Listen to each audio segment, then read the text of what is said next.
We believe brain health is a human right. We believe it's a social and economic imperative.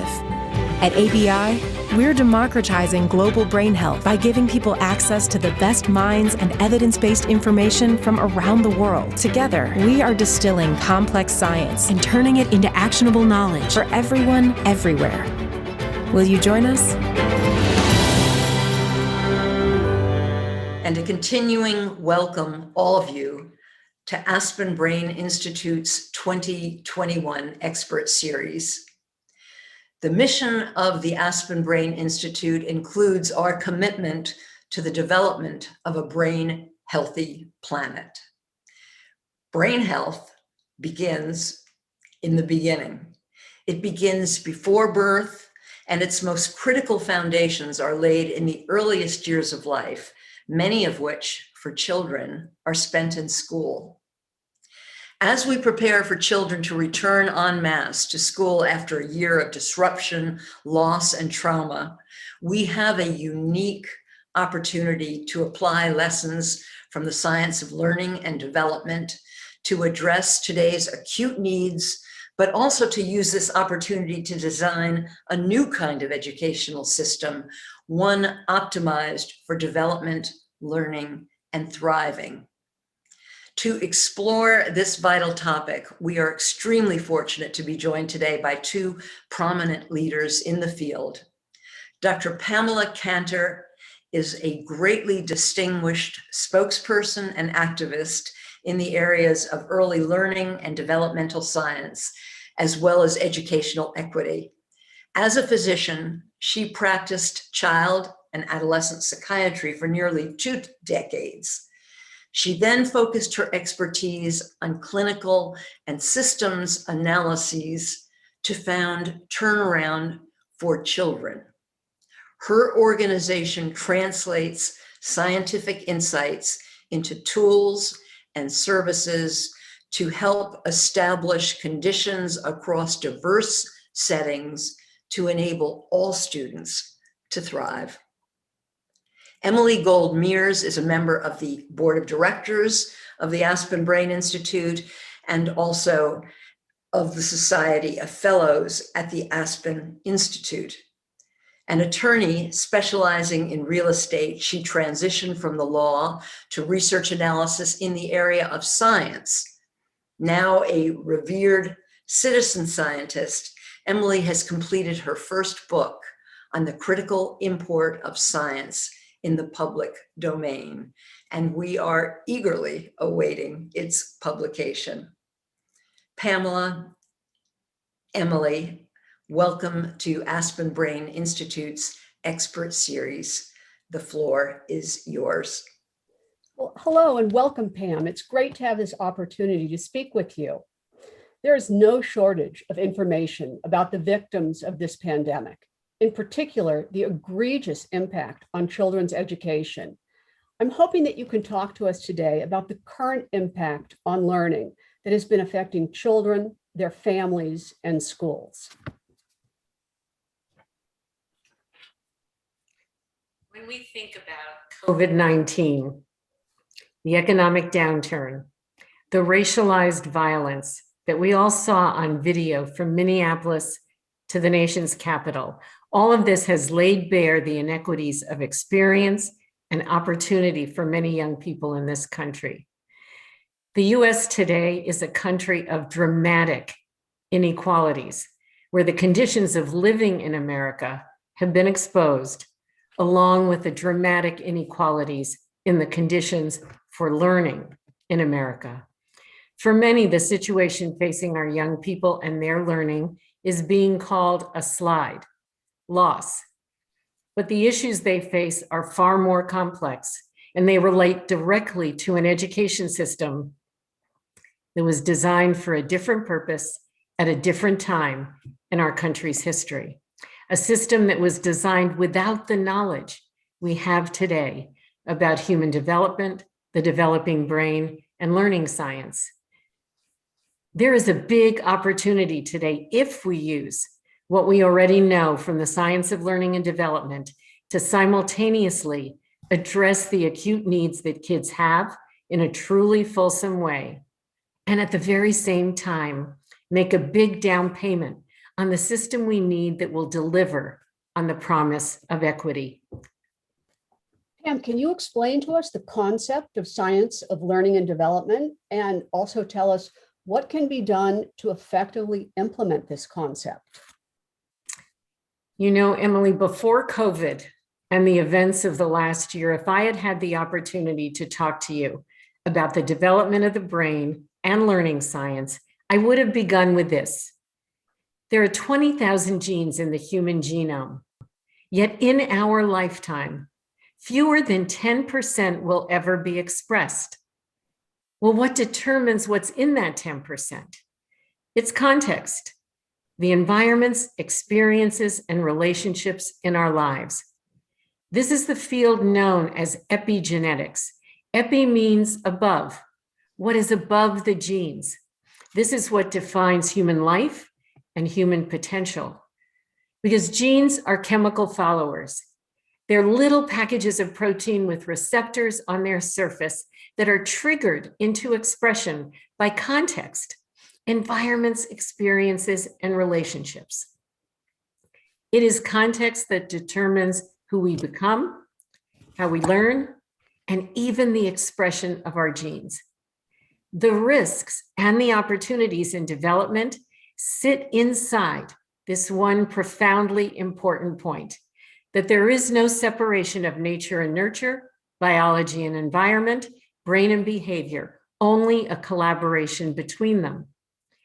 Developmental and learning science tell a very optimistic story about what all young people are capable of, because children's brains and bodies and abilities are malleable to experience, because the human brain is a dynamic living structure made up of tissue that is the most susceptible to change from experience of any tissue in the human body.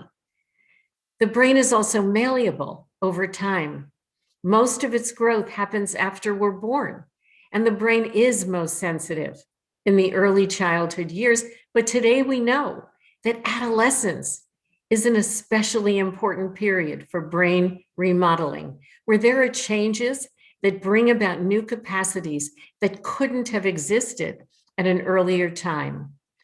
So we know that change will continue based on new experiences, new relationships, all the way into young adulthood, with multiple opportunities to catch up. So there are really only three things to know about brain development: astounding malleability, experience-dependent growth, and the role of context. So if we optimize the design of context, we optimize development and learning. And if we do that, we optimize the possibility for positive life outcomes for many more kids. It's as simple as that. And we have done it for some children, mostly middle class and affluent kids. But we have not done that for all children. And we especially have not done that for students of color and students in low-income communities. This is the opportunity we have now and the inflection point we are in. What happens from here? It depends on the things we decide to invest in. So Pam, we know that stress is very harmful to both health and learning, and the stresses of this last year have been enormous. Can you share some insight with us today as to the impact of these stresses of the past year? Today, the context, the environments, experiences, and relationships that were part of our lives a year ago have been hugely disrupted by the pandemic and the racialized violence we've seen. There's actually a COVID paradox that to stay physically safe, we've needed to be physically distant from some of the most crucial relationships in our lives. These are the connections we need to feel safe, to manage stress, and build our resilience. We also know that this social isolation has been particularly tough on teens, with dramatic increases in visits to emergency rooms and escalating suicide risk. The crisis of trust that young people, particularly young people of color, are witnessing and experiencing right now where those who should protect them don't, won't, or can't.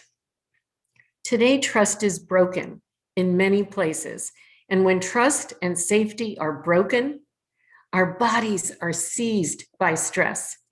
So we have to talk about the biology of stress and what it does to our minds and our bodies, and in particular, to the structures of the limbic system, which is the emotion and learning center of the brain. The limbic system consists of three structures: the prefrontal cortex, which controls attention, concentration, the hippocampus, which controls many memory functions, and the amygdala, which regulates our emotions.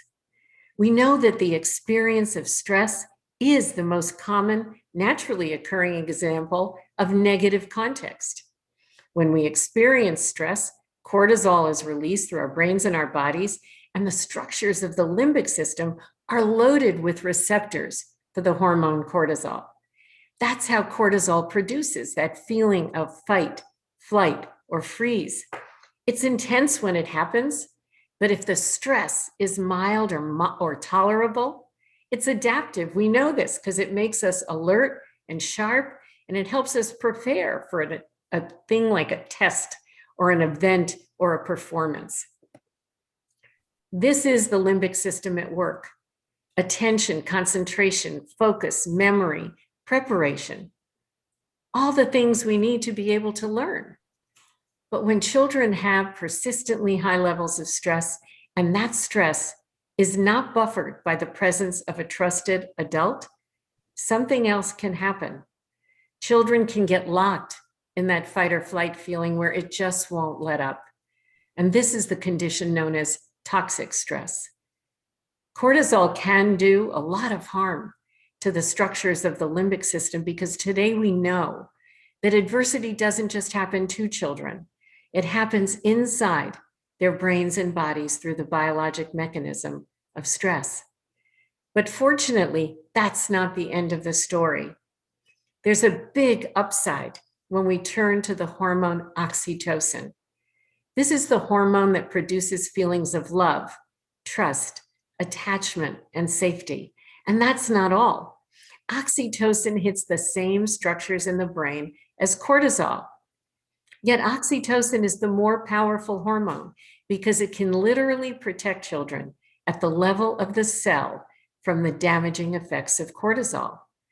Relationships that are strong and positive cause the release of oxytocin. And this not only helps children manage stress, it offsets the damaging effects of cortisol and even produces resilience to future stress.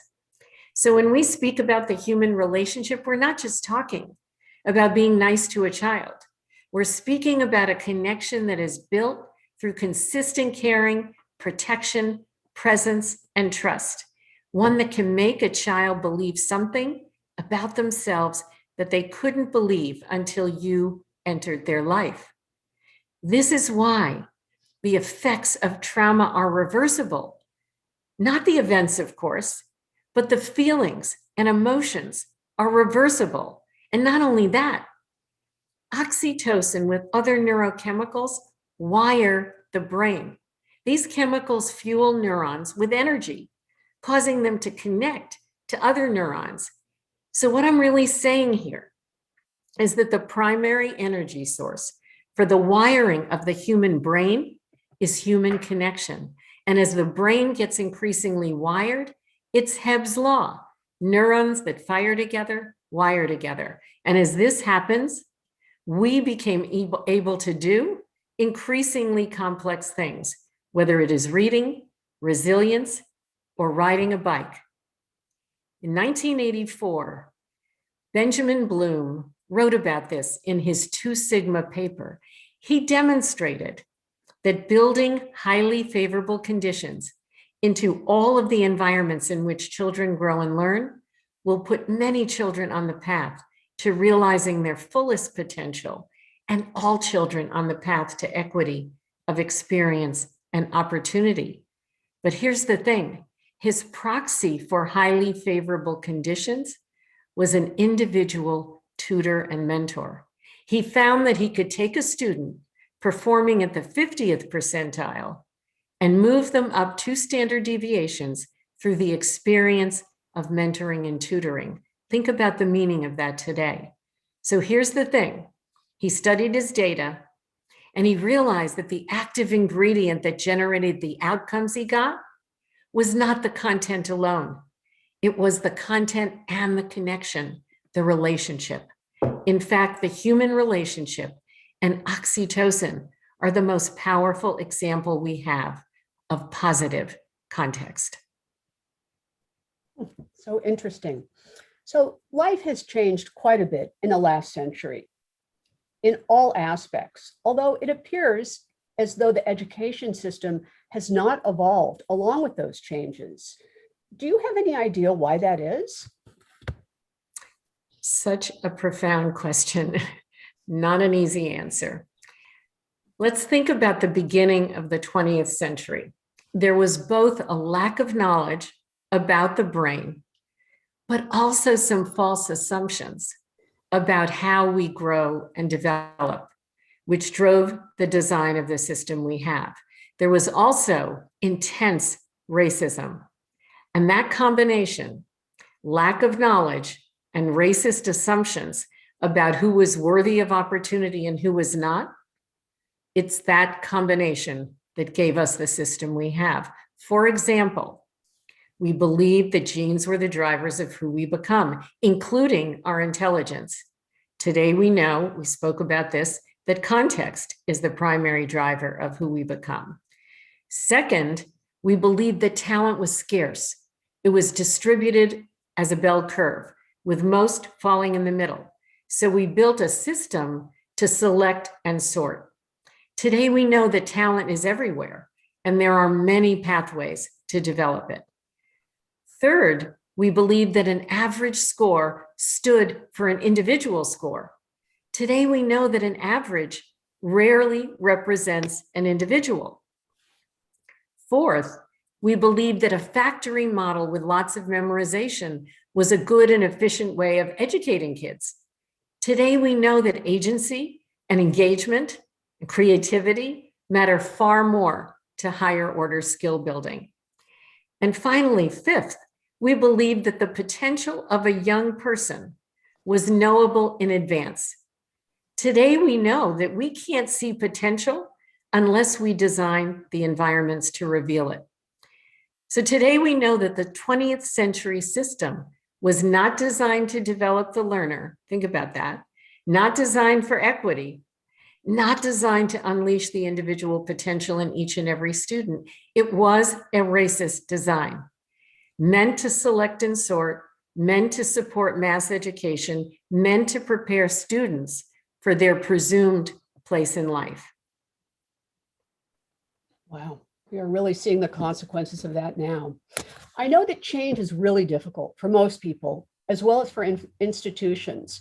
Do you anticipate that there will be change now that we know more? And if so, what kind of change do you foresee?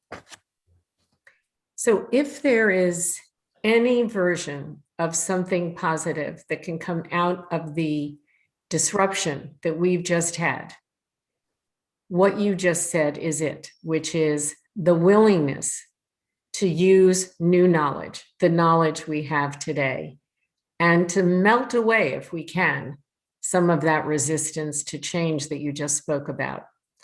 Education has long been central to the promise of America, and the insights from brain science align profoundly to what so many parents want for their kids, and so many teachers have been saying for years, that we can create a system that recognizes children as whole people, values their assets, and supports them to excel. In 2017, we became one of the leaders of something called the Science of Learning and Development Alliance, a group that came into being with lead funding, visionary leadership from Jim Shelton and Brooke Stafford Brizard at the Chan Zuckerberg Initiative. Our group began by producing a major synthesis of this new science and the implications for practice that were published as 3 papers in the Journal of Applied Developmental Science. I will tell you that this journal has had more downloads of those 3 papers than any papers in its entire history. The challenge was to answer the question, what science should we pay attention to in order to transform our education system to develop a whole child? What are the implications for practice? So even with these papers published, and even with their big dissemination now, we knew as a group of scientists and practitioners that academic papers by themselves don't lead to innovations, especially innovations that grapple with tough implementation challenges and systemic and policy barriers. So this is what led to the next phase of the work, which is called the Whole Child Design Initiative. It's an initiative led by us with Linda Darling Hammond and Karen Pittman, the Forum for Youth Investment, and a broad group of advisors.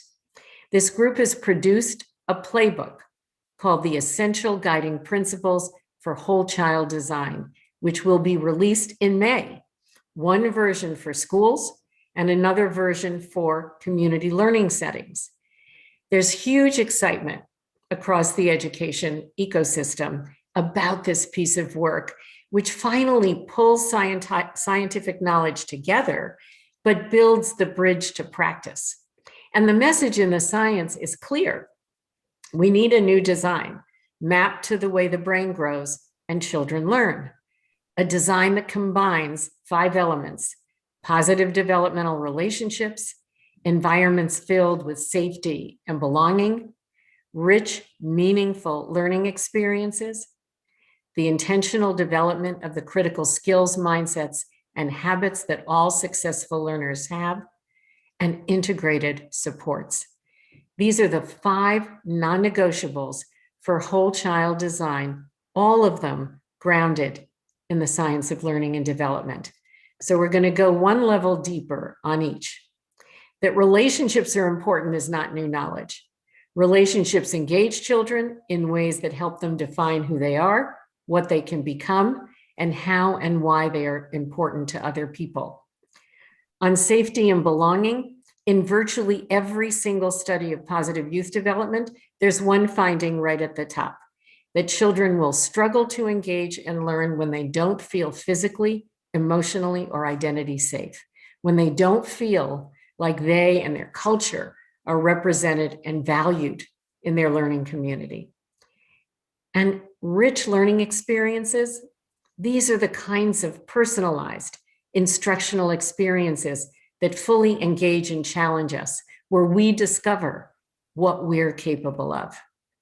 On skills and mindsets, the science of learning and development tells us that learning is integrated. There is not a math part of the brain separate from a creative part of the brain, which means that we need to focus on developing skills like self-regulation, executive function, social skills, growth mindset, self-direction, perseverance.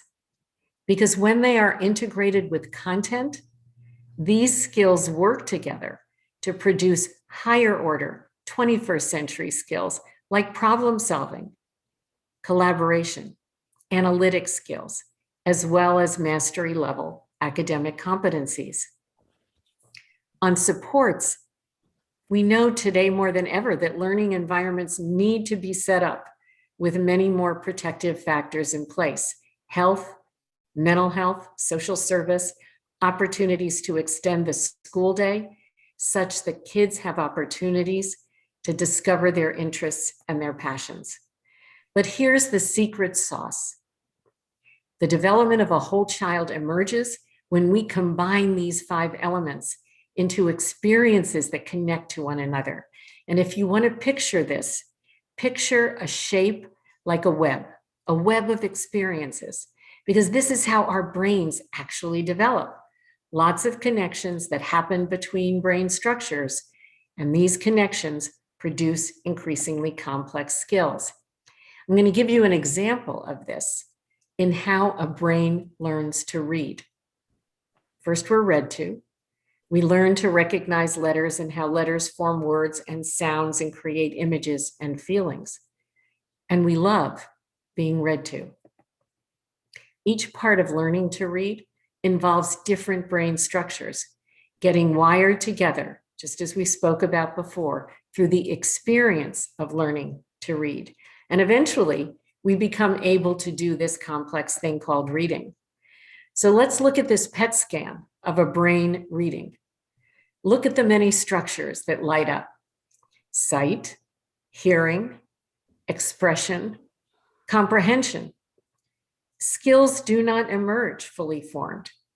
We know this. They are built up through practice, something we see anytime we learn a new skill, like reading or playing a musical instrument or learning a sport.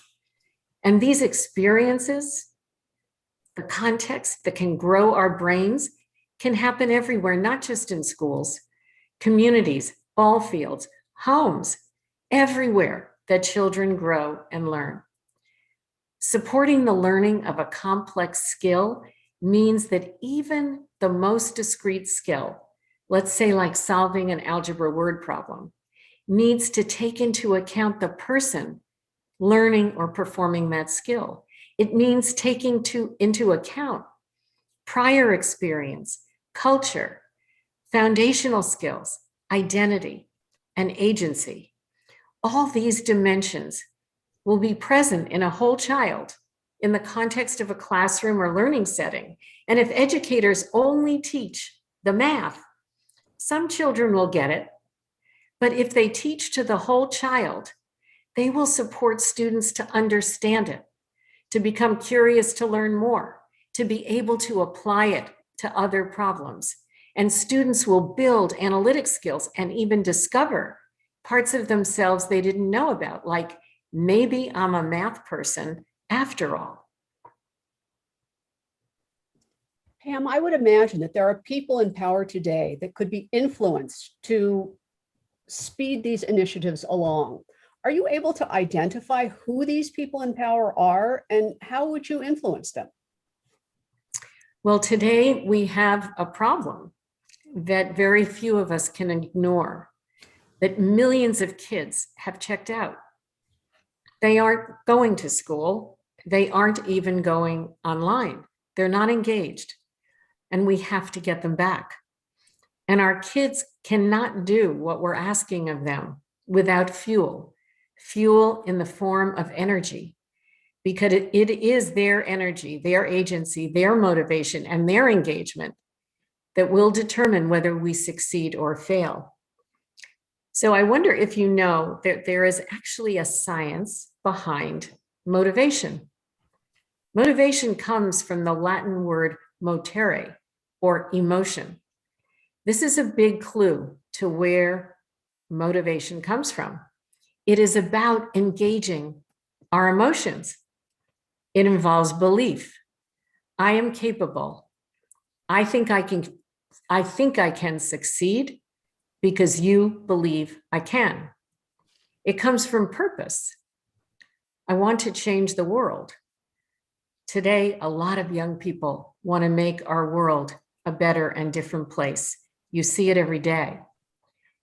And it's about control and focus.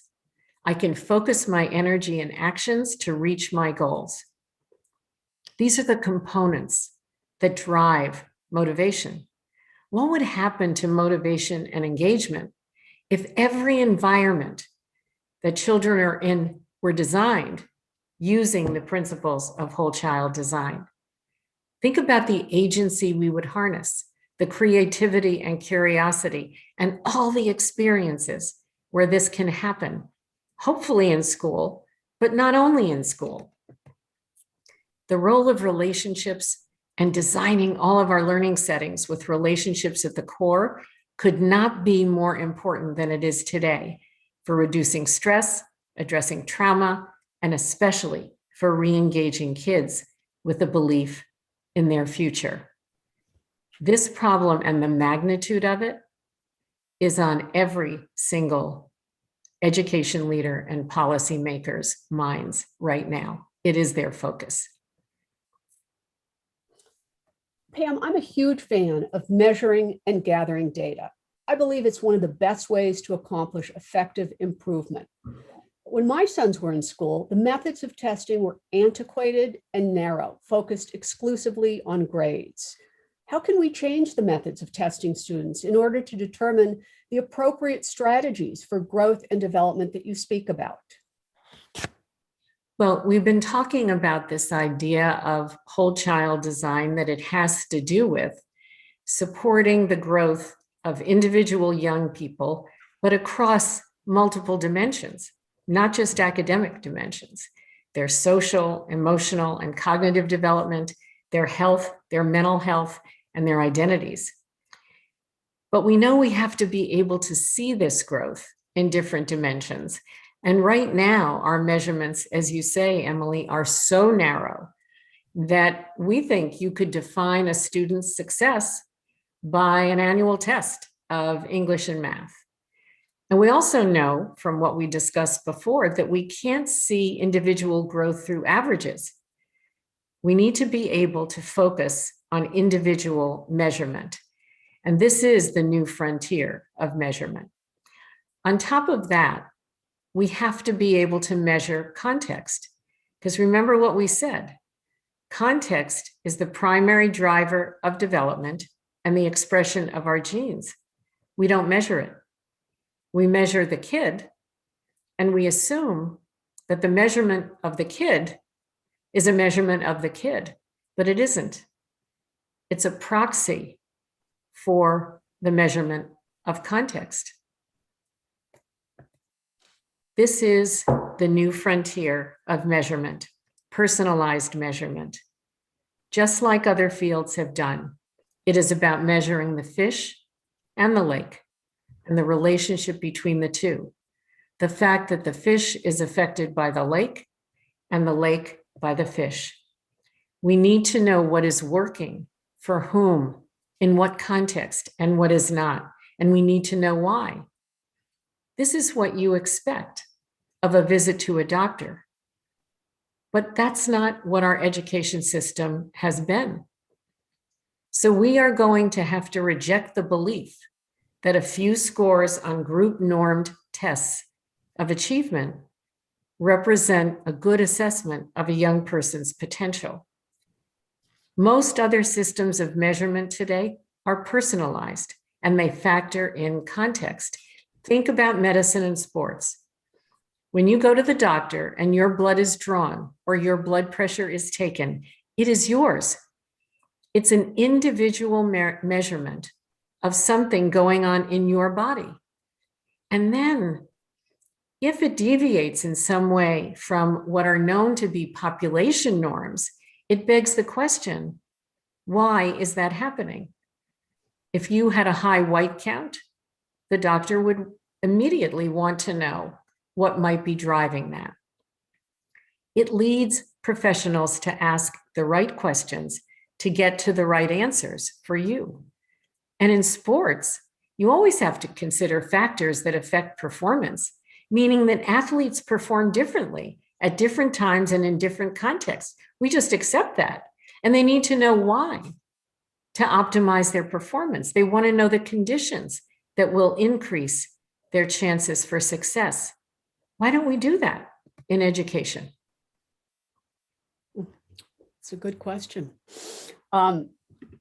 This last year has been filled with what can only be called unprecedented events, several of them occurring concurrently. Are there any past events that we can look to for lessons? There are unfortunately too many, but this year is 2021, and I'm thankful for the question, because just over 100 years ago, we were in a moment just like this. 1920, Alexander Fleming discovered penicillin. At the time, people believed that something called miasma caused disease. But his discovery was based on a new theory, the germ theory, that germs cause disease. So you could think that everybody celebrated this, but they didn't. They resisted it because it challenged all of their assumptions about what causes disease. But then something big happened, World War II, and millions of lives were saved by penicillin. And you had evidence and a huge database that supported the new theory and the new solution that this drug represented. This changed the field of medicine forever. I believe we could be in one of those inflection points right now in 2021. Right now, I want you to ask yourself a question. Are you a person that believes that skills in children are something that some have and others don't? Some kids are just capable and others are not. Because if you're in that group, you're with the scientist Sir Francis Galton, who in the 1890s believed that human skill fell into bins of abilities based on how close or far you were from the average. If you believe this, you need to read Todd Rose's book on this subject, The End of Average. Or are you with the education psychologist I mentioned before, Benjamin Bloom, who said that what one child can do, nearly all children can do under highly favorable conditions? If you are with Bloom, this means challenging the assumptions about what children are capable of, and therefore the goals of the education system itself, because skills exist in a potential state in all children. Talent is everywhere. It is not a bell curve. And if we standardize the approach to building talent and skill, for sure, it'll work for some kids and not for many others. And a standardized approach absolutely will not reveal the potential that exists in many children. In fact, if a Mozart or a Martin Luther King or a Malala existed in a classroom designed the way many of our classrooms are still designed today, it is more than likely we wouldn't know they were there, because the approaches we've taken thus far to learning in schools have not fully challenged our assumptions about talent. Is it plentiful or scarce? Or individual growth? Are skills malleable or are they fixed? Or human potential, what is any child capable of under the right conditions? Building this knowledge about the developing brain into all of the environments in which children grow and learn will put many children on the path to equity and all children on the path to the realization of their fullest potential. We can start with this mind-blowing insight that context and relationships shape the development of who we become, trigger the expression of our genes, and use that to harness the brain's astonishing malleability to unleash the potential in each and every child. We can ask and answer the same question that researchers in other fields have asked. What can we do that will work optimally for this child in this context? And it is that question that gets you to fundamentally different answers about the way our schools and learning settings should be designed. The message in the science is optimistic. Genes are chemical followers. This is the biologic truth that context shapes the expression of our genetic potential. And schools designed using the levers of human development and brain science, such that what one child can do, all children can do under highly favorable conditions. This is our learning system of the future, one that is designed to see and unleash the potential in each and every child and ensure that they thrive. Thanks so much for having me here today. Well, that was fascinating. I have just one more question that I'd like to ask you. Sure. And that is, I just read today that the federal government plans to distribute $122 billion to the schools. And I can't help but be concerned as to how that's going to be allocated and then how it will be spent. So I would love to know, if you had a magic wand and you could be in charge of the allocation of that rather large sum of money, what do you think the best way would be to spend it? Well, this is my cause these days, and something that I actually am working directly on. The playbooks that I spoke about before are a roadmap for a redesign of our schools and our school systems. So when you think about that $123 billion Some of it is going to the states. 90% of it is going directly to districts. And districts have the ability, they have the ability to design a very, very different kind of learning environment. So one of the things I'm pleased to tell you is that the organization that influences districts across the country, the American Association of School Superintendents, has adopted the whole child design platform and is going to be using it to influence and support superintendents in this transformation that we need. But there are plenty of policy barriers, plenty of measurement barriers, but there is pressure now. One big source of pressure is that many parents are not willing to return their kids to the schools that their kids had attended. They somehow now see what their kids were getting and what their kids weren't getting. So the two things that cause me to have some faith that this is going to produce a significant change and be a significant inflection point. One is that we have a roadmap. It is being taken up by policymakers at all levels of the system. And we have parent power. And that's one of the things that I want to do a lot more work on, which is advocating for and with parents so that they know what they have a right to ask for in the schools that their children attend. Fascinating. Well, thank you so much, Pam. This was really interesting. Thank you so much. It was wonderful to be here with you, Emily, and you, Ronnie.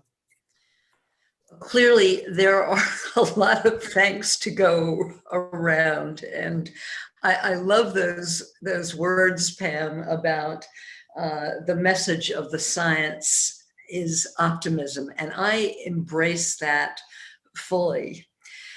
You present recommendations which are clear, elegant, fully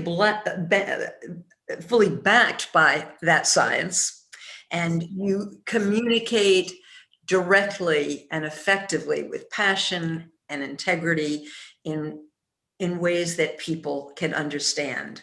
So I want to be optimistic like the science. I want to envision myself flying fully into this context with a kind of future that you describe. But there is a part of me that is holding myself back out of fear, concerns about the way our society seems often so fractured, with our ruptured capacity to communicate, to listen to each other. I have concerns about competing silos framed in different agendas.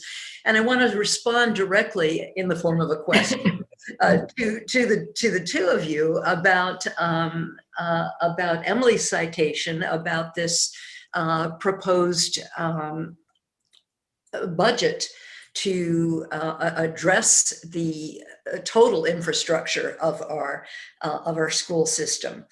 In part, there is a designation to address the failing physical infrastructure. Mm-hmm. The non-political group, let me see if I can get this right, the American Society of Civil Engineers, yes, mm-hmm. issued its 2020 report card on the infrastructure of many systems in the United States. Mm-hmm. And our school system was judged a primitive D+. The group cited toxic water, other environmental toxins, crumbling ventilation, lack of heating and HVAC systems, lack of light, barely, in fact, interestingly, touching on the state of antiquated and or absent technology for many. So I ask the two of you, where do we start? How do we prioritize the array of all of these fixes? Healthy brains require healthy bodies. And as you point out, they are one and the same in any case. That's a question. You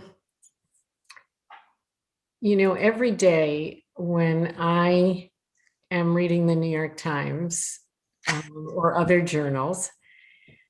And I look at the array of things that this presidential administration is tackling. The part of it that makes me really sad is that the conditions that they are having to tackle reflect tremendous neglect over decades in Republican administrations and Democratic administrations. We missed the boat on so many boats. And right now, whether it's a falling bridge or a crumbling school, what is our choice? The thing that we have to do is we are going to have to catch up with the 21st century, and what the 21st century tells us is what our kids deserve and what our families deserve. I am just hoping that there are enough years where we are, in fact, investing in building the right things. Our country has the talent and skill to solve this. And now resources are being put into the right things with the right prioritization. That's what gives me faith. But if this administration is cut short, if the Senate turns, if we have any of the typical political obstacles to advancing progress based on real knowledge, then I will worry just like you about what is possible here. Emily, and I'd love to hear from you on this as well, and perhaps in the following capacity, I have had the great pleasure of getting to know you through our collaboration at the Aspen Brain Institute, where you consistently demonstrate a rare capacity for critical thinking, which was no doubt refined through your experiences, your education as an attorney, and your career as such as well.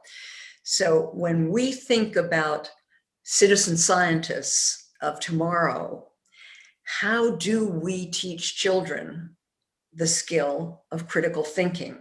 And again, this is a skill which we all need so badly now, not just in the arena of science, but more generally to address some of these more systemic and environmental issues as well. Well, I am a big believer in critical thinking. I think it's, well, critical. And I think that it should be taught in the schools. And I think everybody should use it. In the area that I spend most of my time, science, I think there should be emphasis on teaching people how to distinguish science from marketing, which isn't always apparent. I try always to check reliable sources, read respected journals.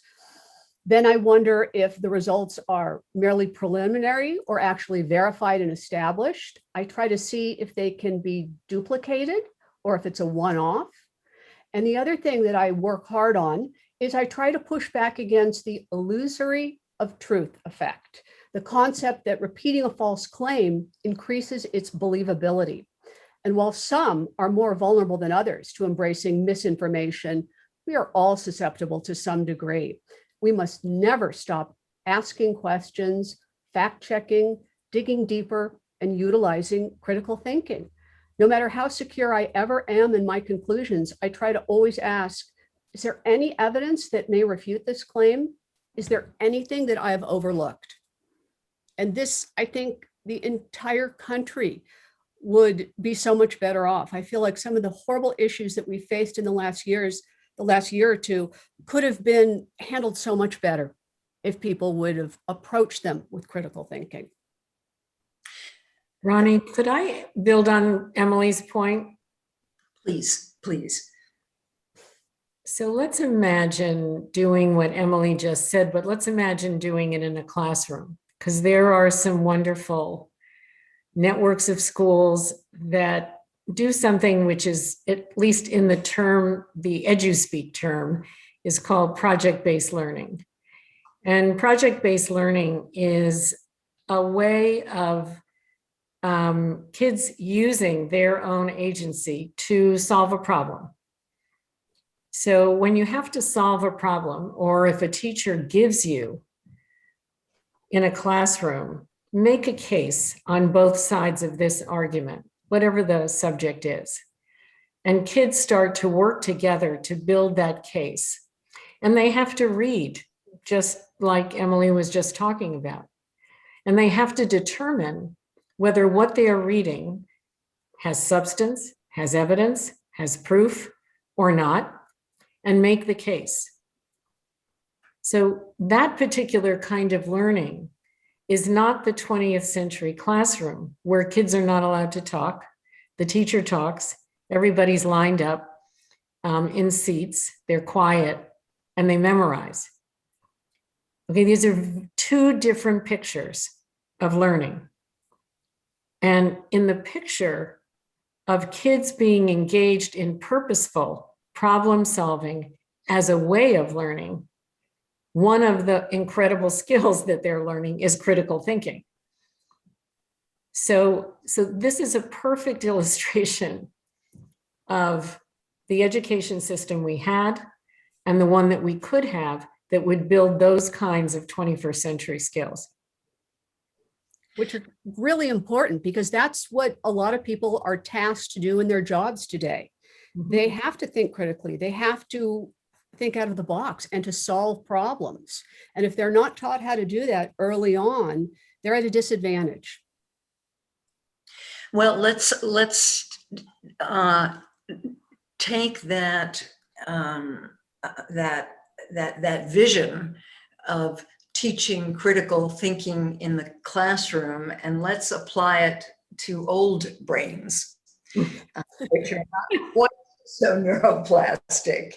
And one of our many problems, and I think this is a universal issue, having the wisdom to know what you don't know. So we think we know, we think we've learned. So as I contemplate some of the hurdles to implementation of your recommendations, Pam, who are the advocates for implementation? Who are the critics? And what are actionable next steps to affecting some collaboration, some mutual understanding, and some progress? So even though I can't help it, I am an optimist, but I'm going to try right now to not be, and to tell you where some of the problems are. One example, in Rhode Island, 70% of parents want their kids to go back to school, in-person learning. In New York City, 75% of parents do not want their kids to go back to in-person learning. Huh. Okay. So the reason for that has a great deal to do with the issues around COVID and whether parents believe their kids will be safe and whether teachers believe that they will be safe.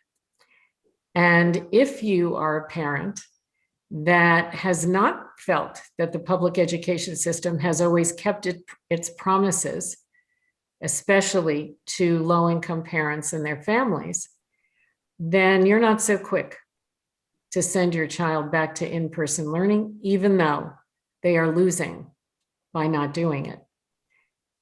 But what's happened is there are breaches of trust of extraordinary magnitude right now, where no one feels that they are being fully protected. So there's tremendous conflict over this, over being able to demonstrate that it is safe to go back to school. Everybody wants it, but they want it on the terms that kids and teachers are going to be safe. Okay, I'll give you one more. Whole child design. In the recent past, that term has been a fuzzy term. What's a whole child? So a lot of the work we've done with these very, very scientifically rigorous vetted, peer-reviewed papers is to give some definition to what that is and to create that picture of an integrated being growing up and growing their skills. Okay, but there are people who believe that if you believe that you're not a strict accountability person. You're not somebody who's tough enough on rigorous academics. So education is, I came from medicine where we were allowed to think that there was more than one good thing to do on behalf of a patient. One of the craziest things to me that I encountered in education is this idea of false choices between good things. Accountability is important. Rigorous academics is important, but so is social and emotional, cognitive development, health, and mental health. Why should we fight about that? So, but there have been wars in education around things like that. And it will slow progress. Okay, if kids and teachers don't feel safe in school, they won't get back to school. If we still fight about things that all of which are important, then we aren't going to make the progress we can make with the new knowledge that we have. Pam, in no way, would I want to negatively impact a molecule of your optimism. I would rather spread it. And so I ask you in a very real and in a humble way, how can we help scientists like you spread the word and advance the work? I mean, I think that one of the things that I think is so important about changing hearts and minds is that is typically the first step in behavior change. You have to have a belief that something is possible, something that you think is going to bring benefit. And when you have that shift in mindset, you begin to set the stage for shifts in behavior. And so the work that the Aspen Institute does writ large and the work that you are doing with the Brain Institute is so important, because the direct experience I've had is that science is powerful, science is persuasive, but it can't be in dense language. It's got to be transmitted in ways where people, A, understand it, and B, find it actionable. And that's what I believe you're doing. I mean, I watch lots of the programs that you put forth. I would like to see them on social media. I would like to see them, transmitted to wider and wider audiences. And I would be absolutely thrilled to work with you on that, on the subjects that I've been talking about today. But we have to change hearts and minds so parents, teachers, kids, that we are all asking for the same things. Well, you heard it here, folks. Dr. Cantor, we will take you up on that. And really, you're talking, we are all talking about the same thing in the end. We're talking about change at the level of individuals and families, at the level of communities, and at the level of the largest systems that govern us. We have, at the risk of sounding or speaking a cliche, we have truly barely touched the surface of this complex, this challenging, but ultimately most inspiring topic. And as I said, Pam, we will gladly and proudly take you up on an offer for continued collaboration. Emily, Pamela, thank you so much. And thank you also to our loyal global audience. We invite all of you to learn more about the work of Dr. Cantor and of Emily Gold Mears on our website, aspenbraininstitute.org, including all of our prior ABI recordings, references, and scheduled events. We welcome you back to our next event and look forward to seeing you soon. Thank you again, all of you, so much. Thank you. Thanks both of you. Thank you, Emily, and thank you, Ronnie, enormously.